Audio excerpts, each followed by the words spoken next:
अस्सलामुअलैकुम YouTube family, welcome to art of cooking YouTube channel. तो आज मैं आपके साथ शेयर करने वाली हूँ बिल्कुल परफेक्ट ज़र्दे की रेसिपी। बहुत ही आसान तरीके से ये बहुत ही मज़ेदार सा ज़र्दा आज हम अपने किचन में बनाकर तैयार करेंगे। तो रेसिपी को फुल वॉच कीजिएगा। तो चलें फिर आज की रेसिपी स्टार्ट करते हैं। तो ज़र्दा बनाने के लिए सबसे पहले मैंने यहाँ पे लिए हैं 2.5 कप बासमती चावल, जिन्हें मैंने 20 से 25 मिनट पहले भिगो कर रख दिया था। अब हम इन्हें पहले बॉयल करेंगे। तो उसके लिए यहाँ पे मैंने पानी को अच्छे से बॉयल कर लिया है। अब इसमें ऐड करेंगे 1/2 टीस्पून ज़र्दे का रंग। इसे अच्छे से यहाँ पे मिक्स करेंगे। अब जो राइस हमने भिगो कर रखे थे वो सारे इसके अंदर ऐड कर देंगे। अब यहाँ राइस को तकरीबन 5 से 7 मिनट मीडियम फ्लेम पे बॉयल करेंगे। जैसे ही चावल जो है वो 80% तक कुक हो जाएंगे तो यहाँ राइस का आपने सारा पानी जो है वो छान लेना है और इन्हें एक साइड पे रख देंगे। तो देखिए यहाँ पे राइस जो है वो 80% तक कुक हो चुके हैं। इन्हें छान लेंगे और एक साइड पे रख देंगे। अब नेक्स्ट यहाँ एक कढ़ाई में मैंने लिया है 1/2 कप पानी। इसे मीडियम फ्लेम पे बॉईल करेंगे।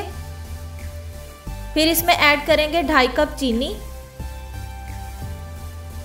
फिर इसमें जाएंगी 4 से 5 हरी इलायची। थोड़ा सा कटा हुआ नारियल इसमें ऐड करेंगे। 2 टेबलस्पून के बराबर इसमें जाएगी किशमिश और 10 से 12 बादाम काट कर इसमें ऐड करेंगे, जिनके मैंने यहाँ पे छिलके उतार लिए थे। 1/2 टीस्पून इसमें जाएगा नमक का और यहाँ पे इसमें ऐड करेंगे 1/2 कप घी। इन सभी चीज़ों को यहाँ पे 1 से 2 मिनट के लिए पकाएंगे ताकि चीनी जो है वो इसमें अच्छे से मिक्स हो जाए।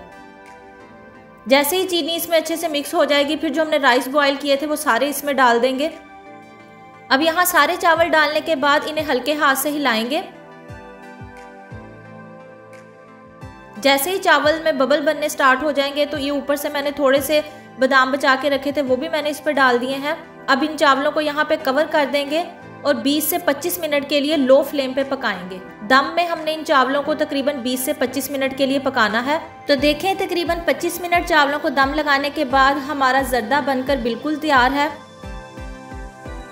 कितने खिले खिले और अकेले अकेले से ये चावल बनकर तैयार हुए हैं, बिल्कुल भी चावल आपस में नहीं जुड़े।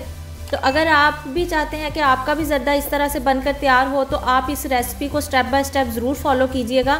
तो आप भी इसी तरह से परफेक्ट ज़र्दा बनाकर तैयार कर सकेंगे। तो अब मैं आपको इसको यहाँ पे डिश आउट करके दिखा देती हूँ कि कितना परफेक्ट और कितना मज़ेदार सा ये ज़र्दा बनकर तैयार हुआ है। तो अगर आपको मेरी ये ज़र्दे की रेसिपी अच्छी लगी हो तो इसे लाइक और शेयर करना मत भूलिएगा। साथ ही अगर आप चैनल पर नए हैं तो चैनल को सब्सक्राइब कर दें और बेल नोटिफिकेशन को ऑल पे कर दें ताकि इस तरह की क्विक और ईजी रेसिपीज़ आपको देखने को मिल सकें। नेक्स्ट रेसिपी तक के लिए मुझे दीजिए इजाज़त। अल्लाह हाफिज़।